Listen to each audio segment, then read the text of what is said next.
नमस्कार. विशेषमध्ये आपल्या सगळ्यांचं स्वागत. मी प्रसाद काथे. महाराष्ट्राच्या विधिमंडळामध्ये अशोक खरातच्या संदर्भातली चर्चा गेले काही दिवस होतेच आहे, पण त्यातला एक नवा अँगल जितेंद्र आव्हाड यांच्या माध्यमातून समोर आलाय. अर्थात तो जितेंद्र आव्हाड यांचा दावा आहे आणि जितेंद्र आव्हाड असं म्हणू इच्छित आहेत की महाराष्ट्राच्या मुख्यमंत्र्यांना म्हणजेच विद्यमान मुख्यमंत्र्यांना त्यांच्या पदापासून दूर करण्यासाठी एक पूजा घातली गेली. ही पूजा त्यांच्या सहकाऱ्यांनी घातली आणि इतकंच नाही तर हे सगळ्यासाठी खरातच्याकडे मदत मागितली गेली. आता मुख्यमंत्री फडणवीस यांची खुर्ची जावी याच्यासाठी त्यांच्या मंत्रिमंडळातले कोण सहकारी अशोक खरातला जाऊन भेटले आणि त्याच्याकडे जाऊन तंत्रमंत्र केले, याच संदर्भातला विषय आज दिवसभर विधिमंडळामध्ये चर्चेचा विषय राहिला.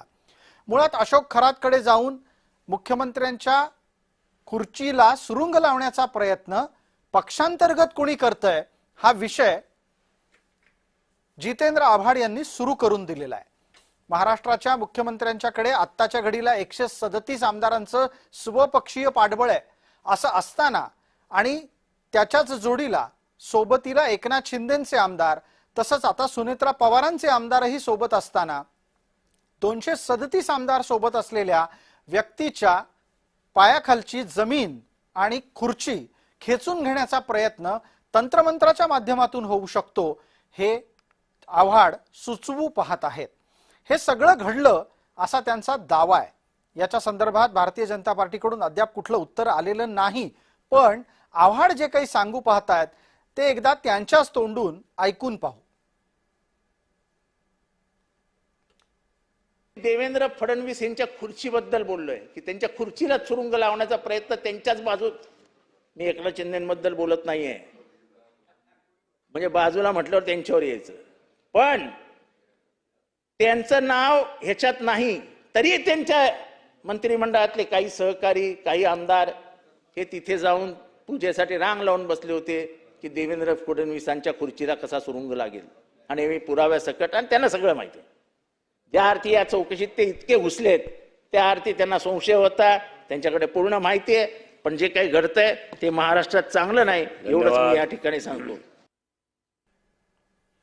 आता जितेंद्र आव्हाड जे बोलले त्याला दोन वेगवेगळ्या मुद्द्यांकडून आपल्याला पाहायला हवं, दोन वेगळ्या दृष्टीनेही त्याकडे लक्ष द्यायला हवं. पहिला मुद्दा म्हणजे फडणवीसांची खुर्ची अस्थिर आहे हा संकेत त्यांनी विनाकारण चर्चेमध्ये आणून टाकला. विरोधक आहेत जितेंद्र आव्हाड, त्यामुळे जितेंद्र आव्हाडांच्याकडून अशा प्रकारचा आरोप केला जाणं हे स्वाभाविक समजायला हवं. पण त्याच्याच जोडीला ते म्हणाले आहेत की असं करणाऱ्यांचे पुरावे त्यांच्या हातात आहेत. आणि हे सगळं बोलत असताना आव्हाड आणखी एक वाक्य बोलून गेले. फडणवीसांच्या खुर्चीला सुरुंग लावण्याचा प्रयत्न एकनाथ शिंदेंनी केलेला नाही हे त्यांना सांगावं लागलं. याच संदर्भानं आपण आमचे सहकारी कुणाल भोयटे यांना पटकन बोलतं करूयात.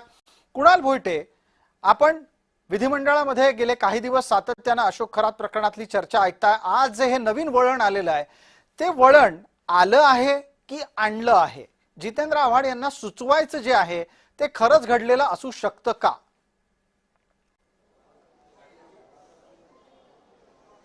प्रसाद सर, याआधी देखील खरात प्रकरणाला अनेक वळणं जी आहेत ती लागलेली आपल्याला पाहायला मिळालेली आहेत. विधिमंडळात अनेक विरोधकांनी आपापले वेगवेगळी मतं जी आहेत ती देखील मांडलेली पाहायला मिळाली. मात्र जितेंद्र आव्हाड यांनी केलेलं हे वक्तव्य हे भुवया उंचावणारं आहे, कारण या सगळ्या प्रकरणामध्ये मुख्यमंत्र्यांच्या खुर्चीला सुरुंग लावण्याचा प्रयत्न त्यांच्याच मंत्रिमंडळातल्या काही सहकाऱ्यांनी केला आणि बोलता बोलता त्यांनी बाजूच्या सहकार्याने केला असं बोलता बोलता बोलून गेले. आणि मात्र त्यानंतर त्यांनी लगेचच सांगितलेलं आहे मी एकनाथ शिंदेबद्दल बोलत नाहीये, हे देखील त्यांनी आवर्जून त्या ठिकाणी सांगितलेलं आहे. त्यामुळे नेमकं या सगळ्याच्या मागे कोण आहे असा प्रश्नचिन्ह सभागृहामध्ये उभा राहिला. मात्र मंत्रिमंडळात मोठा गदारोळ माजलेला देखील पाहायला मिळाला, कारण मुख्यमंत्र्यांच्याच खुर्चीला सुरुंग लावण्याचा प्रयत्न करतंय तरी कोण असा सवाल जो आहे तो सध्या अनुत्तरित असलेला पाहायला मिळतोय. त्यामुळे जितेंद्र आव्हाड यांनी खुलासा केल्यानंतर नेमका कुणाचं नाव समोर येत आहे किंवा खरात बाबा प्रकरणामध्ये नेमकं या सगळ्याची काही स्पष्टता येते का हे पाहणं महत्त्वाचं आहे. याच्यामधला एक मुद्दा आणखी घेऊयात पटकन. तुम्ही ठाण्यात आहात, आव्हाडही ठाण्यात आहेत, तुमचा आणि आव्हाडांचा संपर्क संवाद निश्चित असेल. तुम्हाला आव्हाडांनी यापूर्वी कधी हे सांगितलं होतं का की असं काही घडलंय, किंवा तुम्हाला खरंच असं वाटतं का की आव्हाड ज्या पद्धतीने दावा करतायत त्यांच्याकडे पुरावे आहेत, त्यांच्याकडे खरंच पुरावे असतील का हा हवेचा गोळीबार आहे?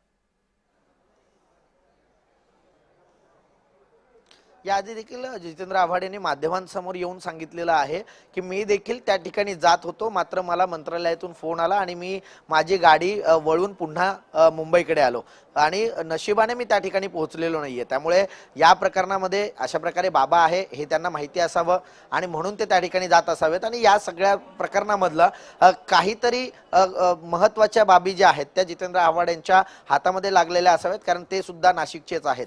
त्यामुळे ही बाब नाकारता येऊ शकत नाही की जितेंद्र आव्हाडांना यातलं काहीच माहित नाही। थोडक्यात काय तर जितेंद्र आव्हाडांकडे पुरावा असू शकतो, पण आपण आत्ताच बोलता बोलता एक उल्लेख केला त्याकडे आपल्याला पटकन वळायचं आहे। तुम्ही असं म्हणालात की जितेंद्र आव्हाडांनी केलेल्या या दाव्याच्या नंतर मंत्रिमंडळामध्ये खळबळ माजली, काय झालं जरा सांगू शकाल? पडद्यामागे बंद दरवाजा आड मंत्रिमंडळाच्या बैठकीत काय झालं? नेमकं मंत्रिमंडळामधला हा मंत्री आहे तरी कोण जो थेट मुख्यमंत्र्यांच्याच खुर्चीला सुरुंग लावतोय, अशा प्रकारची चर्चा जी आहे ती विधिमंडळामध्ये सुरू झालेली आहे। या सगळ्याचा शोध जो आहे हे सगळे मंत्री घेताना पाहायला मिळत आहेत। त्यामुळे या सगळ्याच्या मागे कोण सूत्रधार आहे या सगळ्याबद्दल प्रश्नचिन्ह जरी असला तरी सुद्धा नेमकं कोण आहे यासाठी सर्वच जण जे आहेत ते शोधाशोध करताना पाहायला मिळतात। कुणाल, एक पटकन शेवटच्या टप्प्यामध्ये आपण या मुद्द्यालाही स्पर्श करणं गरजेचं आहे की जे काही जो कोणी करतो आहे तो व्यक्ती एकनाथ शिंदे नाही, हे जितेंद्र आव्हाडांना का सांगायचंय? का त्यांना अमुक व्यक्ती नाही असं म्हणूनच त्या व्यक्तीविषयीचा संशय वाढवायचा आहे?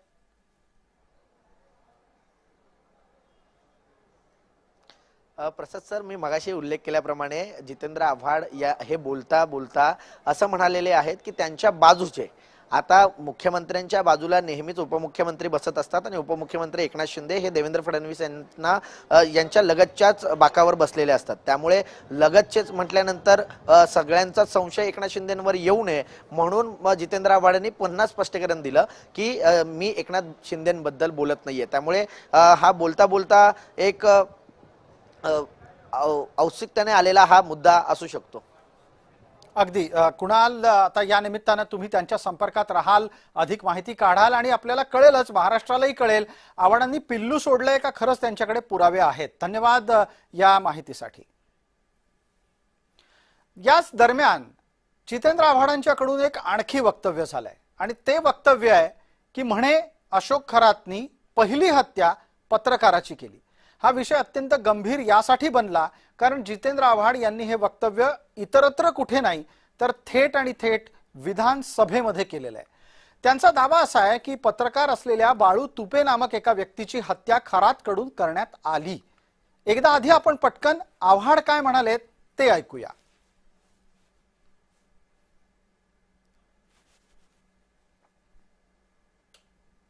अशोक खरातला वाचवण्यासाठी अशोक खरातने जो पहिला खून केला तो बाळू तुपे नावाच्या पत्रकाराचा केला। ते साल होतं 2007 साली। या आरोपींना वाचवण्यासाठी पोलिसांनी किती पैसे घेतले हे जर कोणाला माहित असेल तर ते फक्त देवेंद्र फडणवीस साहेबांना माहिती आहे।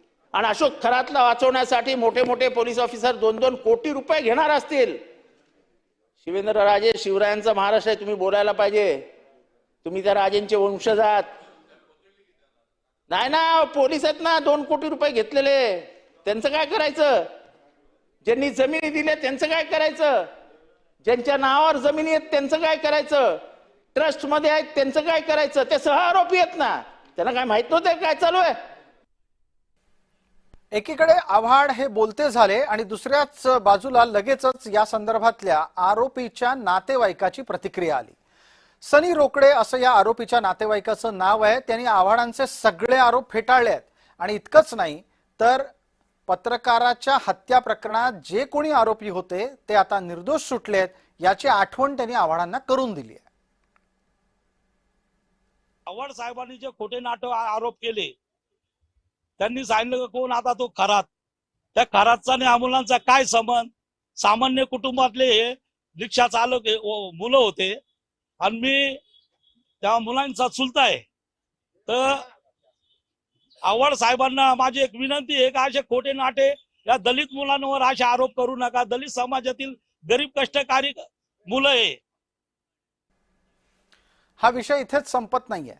अशोक खरातचं प्रकरण एका नव्या वळणाकडे जाऊ शकतं असाही संकेत विधिमंडळाच्या अधिवेशनातल्या शेवटच्या दिवशी देण्यात आलेला आहे आणि तो संकेत दुसऱ्या तिसऱ्या कुणी नाही तर थेट विजय वडेट्टीवार यांनी दिलाय। विजय वडेट्टीवार यांनी आपल्या वक्तव्यामध्ये असं म्हटलंय की अशोक खरातचा एन्काउंटर होऊ शकतो। अर्थात ही चर्चा व्यक्त करणारे विजय वडेट्टीवार हे काही पहिले व्यक्ती नाहीत। विजय वडेट्टीवारांच्या आधी हीच शंका तृप्ती देसाईंनी व्यक्त केलेली आहे आणि या सगळ्या मागचा तर्क या लोकांचा असा आहे की इतकी माणसं त्या अशोक खरातकडे जायची, या सगळ्यांना आपापलं स्थान वाचवण्याच्यासाठी अशोक खरातचं नसणं हेच फायद्याचं असू शकतं। सोप्या शब्दांमध्ये पुरावा संपवण्यासाठी अशोक खरातचा एन्काउंटर होईल अशी भीती वडेट्टीवार व्यक्त करतात। ऐका। मी जबाबदारीनं सांगतो, जर ते पेन ड्राईव्ह पुढे आलं तर मंत्रिमंडळातील 2-3 लोकांची विकेट जाईल, पण ते आणू शकणार नाहीत। ते प्रकरण दाबल्या जाईल आणि सोयीचं जेवढं आहे तेवढंच ते पुढे आणलं जाईल। उद्या मला वाटतं की या सगळ्यामध्ये पुरावाच संपवण्यासाठी खरातचा एन्काउंटर पण होईल, एवढं मोठं हे प्रकरण आहे।